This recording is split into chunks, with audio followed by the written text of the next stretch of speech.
সৈনিক মানে সাধারণ সৈনিক না, কিন্তু সৈনিক মানে ওয়াকার। তারপরে সার্জিসরা ম্যানেজ করেছে ওয়াকার, তারে দিয়ে বিবৃতি দেওয়াইছে। তো সার্জিসের নিয়ে একটা কথা কওয়া দরকার। অনেকেই কইছে, আমি কিছু কই নাই, এখন একটু কই আর কি। সার্জিসের কথাবার্তা শুনে আমি শিওর ওয়াকারের সাথে ওরা একটা গুটু হয়েছে।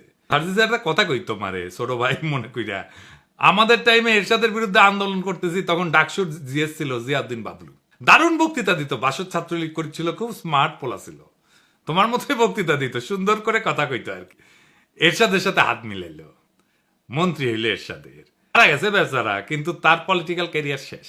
ক্ষমতার সাথে কম্প্রোমাইজ করলে রাজনীতি থাকে না, রাজনীতি হইতেছে ক্ষমতার সাথে টক্কর দেওয়া।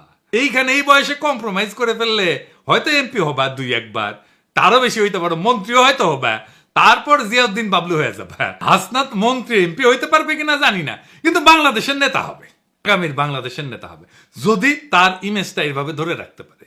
মার্চ ফর গাজায় হাসনাত যে মিছিল করিচ্ছে না, ওর পাশের জায়গাটা তো তোমার হইতে পারতো সার্জিস, হয় নাই। ওই জায়গাটা রাজনীতি।